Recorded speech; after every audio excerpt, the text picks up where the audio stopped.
1000명을 먹여 살리는, 매월 1000명을 먹여 살리는 그런 규모로 이제 됐다, 그 말이에요. 비타민하우스는 2000년 7월 달에 의약분업이 시작이 되면서 아이디어를 갖게 됐습니다. 여러분들이 의약분업 전에는 약국과 병원에서 약국에서도 일반 의약품과 전문 의약품을 약사님들이 임의 조제도 할 수 있고 또 일반 의약품도 임의로 판매를 할 수도 있었고 또 병원에서도 약을 조제해서 환자들한테 줄 수 있었고 그런 상황이었습니다. 근데 2000년 7월 의약분업이 되면서 그게 이제 분리가 된 겁니다. 의사는 처방만, 약사는 조제만 이렇게 분류가 됐어요. 근데 우리나라에서 최초로 처음으로 이렇게 시행이 되다 보니까 의사들하고 약사들이 굉장히 혼란스러웠습니다. 초창기에. 그 전에 비타민하우스 전에 저희가 대리점을 하면서 약국의 드링크라든가 건강기능식품을 유통을 하고 있었는데 의약분업 전에는 약사님들이 상담을 통해서 고객님들과 상담을 통해서 조제 및 건강기능식품 및 모든 의약 부예품을 판매를 할 수 있었어요. 자연스럽게.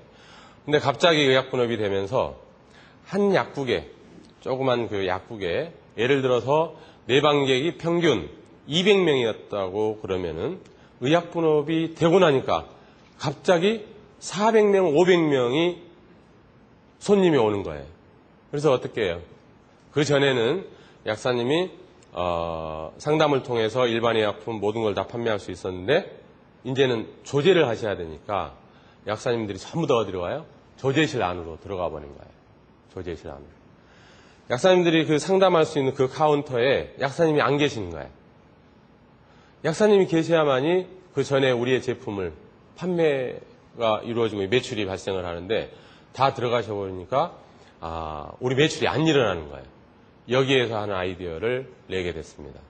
그러면은 만약에 약사님을 대신해서 누군가가 일반 건강기능식품 및 모든 드링크라든가 의약 부예품을 판매할 수 있는 그런 사람이 저기에 있었으면 좋겠다 라는 생각을 하게 됐습니다. 현장에 가서 느낀 건데.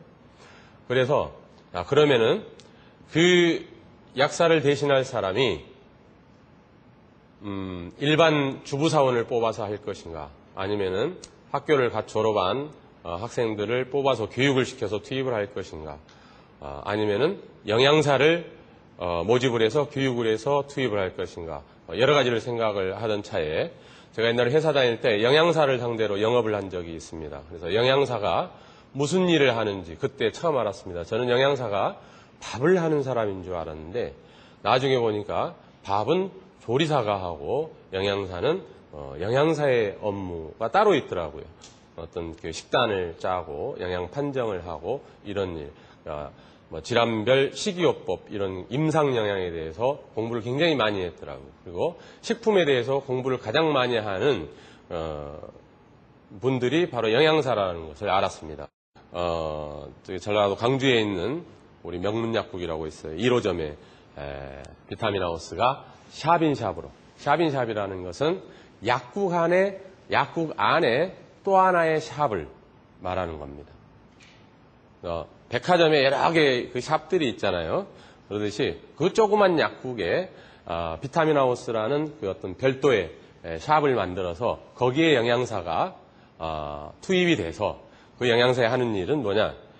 각 질환별 식이요법 상담을 통해서 그 질환에 맞는 비타민 및 건강기능식품을 환자 및 고객들한테 권해서 그 환자 및 고객을 케어하는 그러면서 매출도 올리고 이런 컨셉입니다.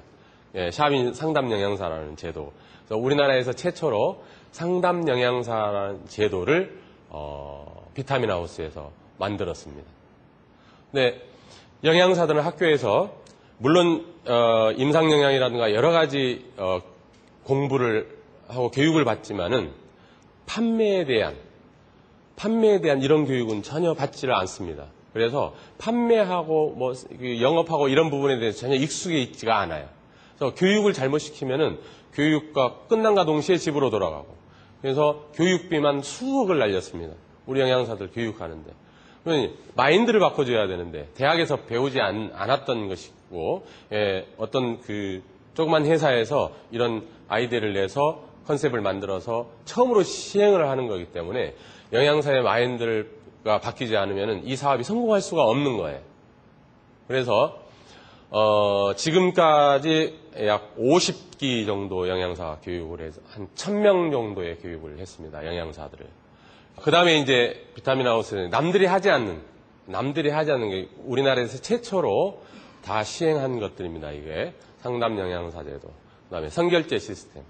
우리나라 유통 중에서 가장 어렵다고 하는 유통이 약국하고 병원, 백화점 유통이라고 그럽니다. 이런 데 가서 영업을 하기가 힘들다라는 겁니다. 왜 영업을 하기가 힘드냐? 우리나라 제약회사가 약 200개 이상이 있습니다. 그 200개 이상의 제약회사에서 거의 모든 제품들이 카피 상품들이 나옵니다. 미투 상품이라고 그러죠. 그런 상품들이 한 달이면은 아주 수십 개의 신제품들이 쏟아져 나옵니다. 그 제품들이 전국에 약 2만여 개의 약국이 있는데 그 2만여 개의 약국에 전부 다 경쟁을 해서 들어가야 됩니다. 경쟁사가 많으니까 어때요? 약사님들이나 의사님들이 그 물건을 이제 사입을 했으면 결제를 해줘야 되잖아요. 근데 경쟁이 심하다 보니까 결제일이 늦춰지는 거예요. 약사님이나 의사님이 주기 싫어서가 아니라 전 돈 안 줘도 좋으니까, 결제를 안 해주셔도 좋으니까 약국에 입점만 시켜달라고 이렇게 보통 영업사원들이 영업을 하고 있습니다. 지금도 그렇게 하고 있고. 근데 비타민하우스가 보이지도 않는, 그때만 해도 보이지도 않는 회사입니다. 비타민하우스 브랜드를 누가 아는 사람이 단 한 명도 없었고, 근데 그걸 약국에 가서, 저희 비타민하우스라는 회사인데 영양사 컨셉은 이렇고 샵인샵 컨셉은 이렇고 결제 시스템은 선결제입니다.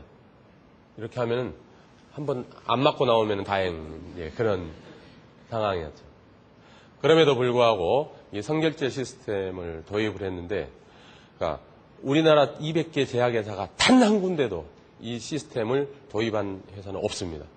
국내에서 제가 생각했을 때는 아직까지는 유일하다.